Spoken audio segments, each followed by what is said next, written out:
Good morning, everybody. It's the morning of November 14th, and I know I'm not in a tree.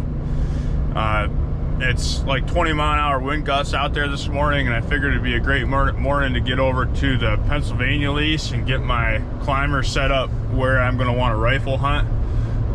There's a lot of wind cover, and it's supposed to rain this afternoon, so any scent that I'll lay down will be washed away this afternoon. And there's a bunch of other stuff I got to get prepared for rifle season right here on the farm. Got to get some heaters and the shanties for my dad and grandpa, and different chores that need to be done for this weekend. So I'm going to take advantage of this kind of crappy weather morning and get all this stuff done. I've got some other trail cameras. I haven't got a single picture on two of my cell cams in the lease in like 5 days, so clearly they're out of battery or something's wrong. I guarantee that there's been deer that went in front of each of those cameras in the last 5 days. So I've got batteries, I've got other cameras that I'm gonna set up as well. So we're gonna head over there and get that stuff done. I've got a place in mind that I want this rifle stand. I'm actually, so pretty much all of archery season I've been hunting down on the bottom, and so there's a big hill, and then there's a bench, and then there's a steep drop off of the hill, and then the bottom where the creek bottom is.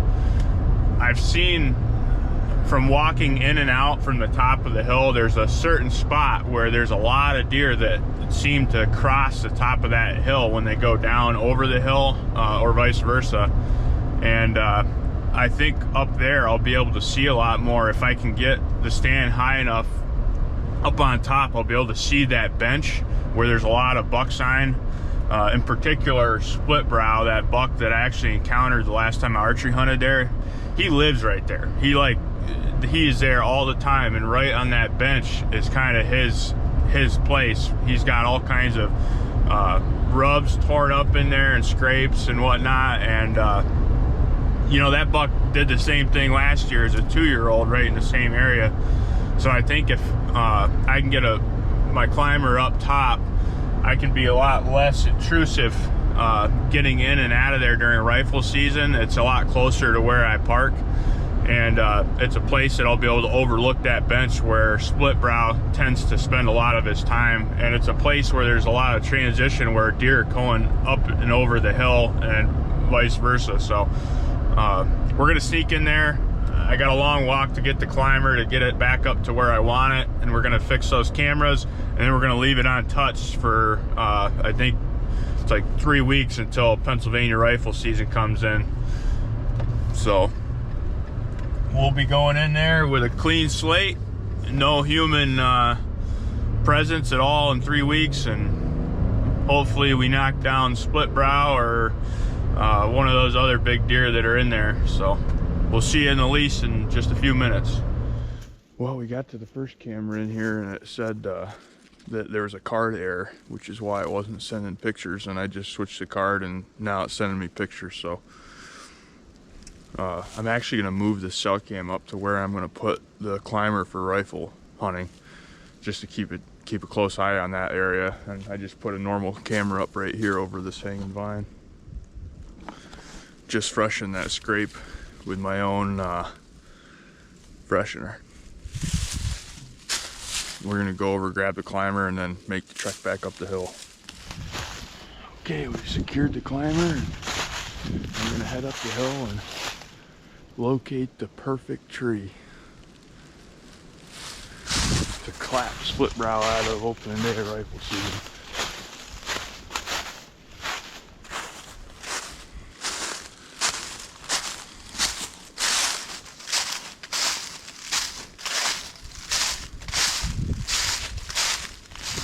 Well, I think I might have found the tree. I have to climb up and see what it looks like from up there, but this is a spot that obviously from the ground you can't see the bench, but if we get up that tree, I think we'll be able to see it. We'll see over this hillside, see the flat before it drops back down, and then I still can see the top of the hill up here, and I can't see it from here, but there's a pine tree with a rock pile with a huge path right there where deer are crossing. I think I'll be able to see that from this tree too. So let's climb up and see what it looks like. Well, this tree's not what I was thinking. It's not gonna work. If you notice, it's an ash tree, and the ash borers pretty much hammered all these, but there's quite a few that are still half alive. And I was strapping the stand up and I looked around the back side of this thing. That sucker is pretty much hollow and dead. So we're not gonna climb that tree. My luck, it'll be 30-mile-an-hour winds opening day at rifle and we're going tumbling down with the tree. So we're gonna pick another one out. Well, I'm up here in the tree just looking around, and this isn't perfect like I was hoping. There's just so much small saplings and underbrush right in here, trying to get, you know, if you're shooting at something, it's just the chances you're around getting through all that stuff unscathed is pretty slim. I mean, if you just look down through there, there's really no, I mean, you can see fine, but trying to get around through that stuff,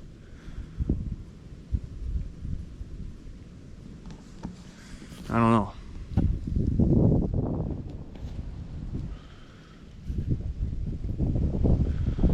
Maybe I'll walk up here a little bit farther and look around and see if I can find a spot that might make more sense. Well, I got a spot right here I like more.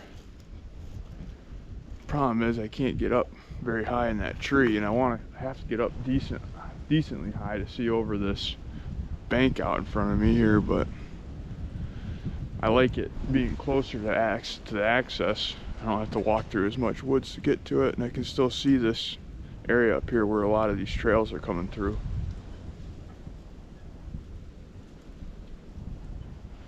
I always have a heck of a time trying to pick a tree. It's such an important thing to do. I always second guess when I put it there and look around, and then I find a better spot, and then I get in that tree and I look around, I'm like, I like the other spot a little better, and I end up going back and forth critiquing each spot, and then I have a hard time choosing. Boy, a ladder stand stuck right in the middle of that bunch of trees would be pretty deadly. Well, this is my actually fourth tree I'm going to try to climb and see what this looks like up here. I can't seem to find a spot that I feel good. I mean, I feel good about all of them, but I want to feel great about them. And hopefully this is it. Let's climb up and see.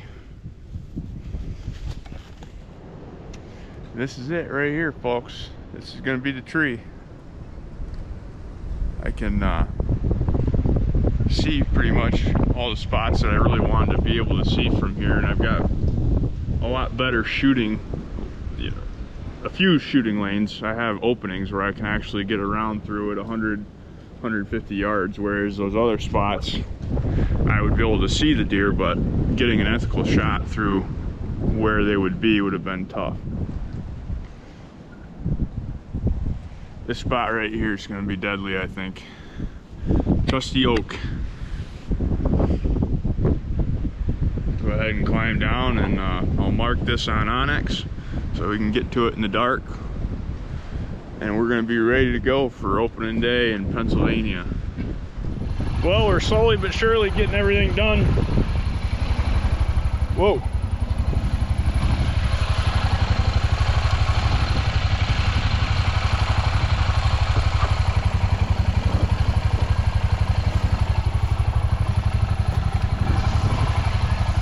Boy, that could have been bad.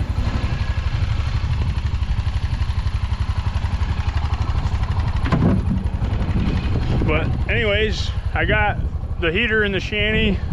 Grandpa and Dad are going to be in there opening day. There's really not many deer that have been coming out here, but there has been a ton coming out on the new seating. So we're going to take this Tideweed ground blind and we're going to move that over to the new seating. You can shoot the new seating from the shanty up there, but it's like a 300-yard shot, so it's a little bit far for some people.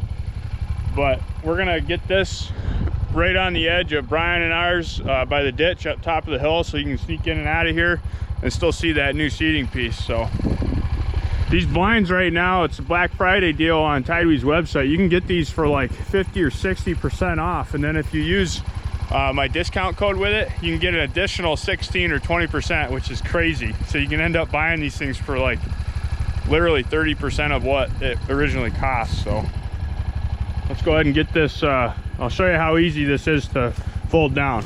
There's 1, 2, 3, 4, and then just like that, with one hand, it folds right up, and we'll head up to the field with it. I've got the Tideweed swivel chair too, which is awesome for these ground blinds. Definitely would recommend the Duo.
Just like that, we got the Tideweed ground blind all fastened to the ground. This thing can withstand hurricane grade winds right now. We got boulders tied off to the tie off points. We got stakes at each corner, and let's go inside and get the windows open that we want open here.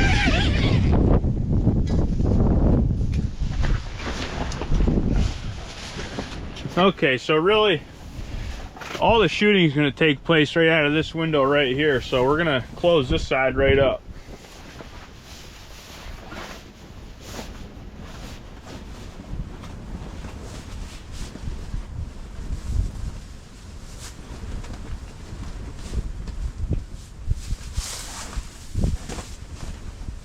We got all these other windows closed on the back side here, and so that'll keep all the wind out and whatnot.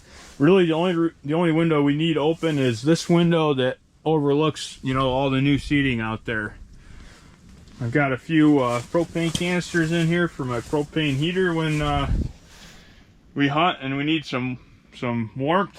This will be a great spot in the evening with deer filing out into the new seating out here. Make a much closer shot than out of the other shanty over there. So this is good to go, just like this, I think.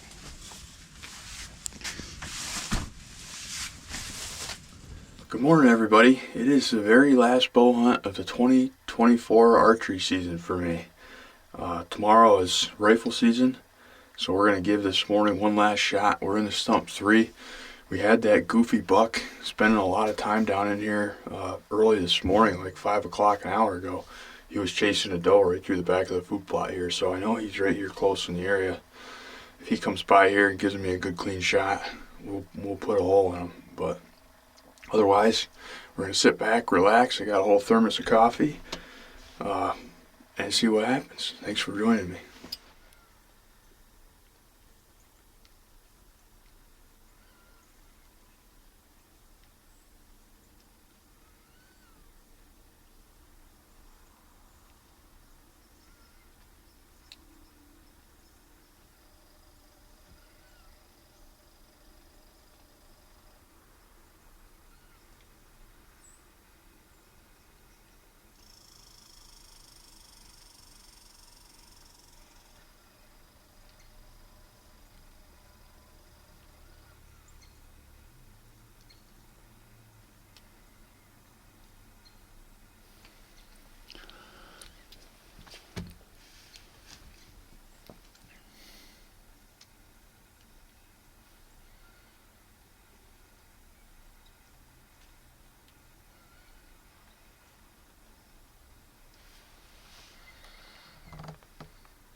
that buck see over there? There must be another deer coming up.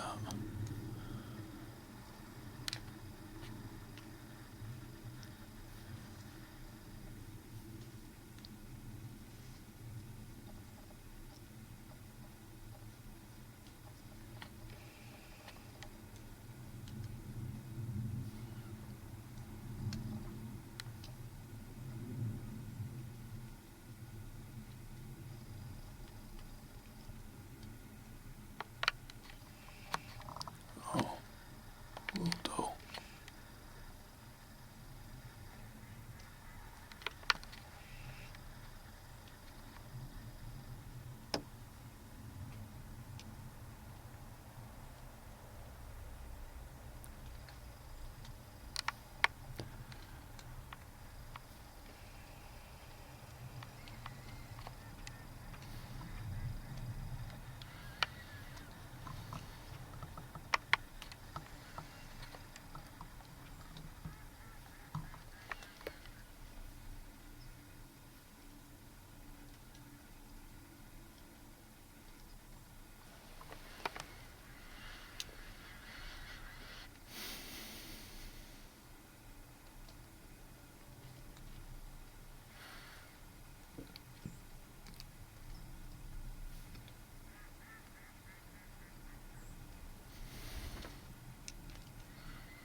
Well, as soon as it got light, we had 6 deer out in the plot, and we've got 4 bucks and 2 doe out here right now. Bucks have been fun to watch. They've been sparring with each other and carrying on. In fact, this one's walking right up here right now.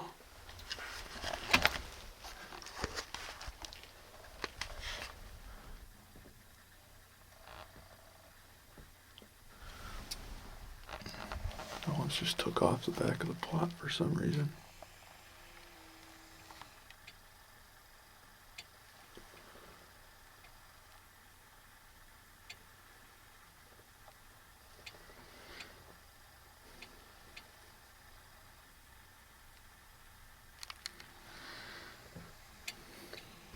Three deer took off running for some reason. I don't know why.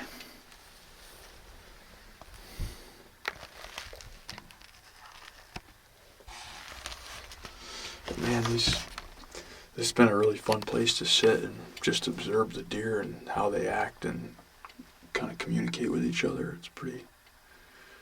It's like you just sitting here in the middle of a National Geographic all morning, learning deer and deer tendencies, and it's been pretty fun to watch. I'll tell you what, there's a bright future with all these little bucks running around. There's, off the top of my head, in the last 3 times I've sat here, I can count 8 different bucks that I know are different just by the looks of the rack, obviously. So it's pretty bright future down here. Just gotta get them some age and we'll be in business. They feel extremely comfortable back in these hidey hole food plots. They got thick brush and cover, right here close, and they never even really leave. They just kind of stay here, and they've got everything they need.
Well, it's about 10:30 now, and I just had another little 4-point come by, and I'm going to take the opportunity to sneak out of here while there's no deer in the plot.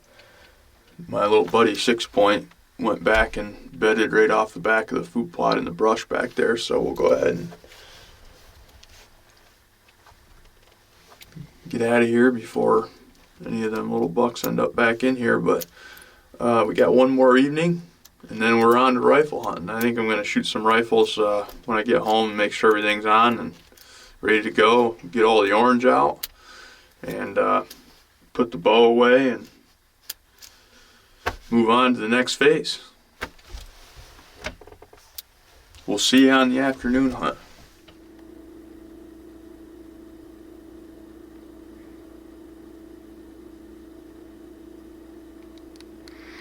Well, there's the yard doe, and then her 2 fawns are over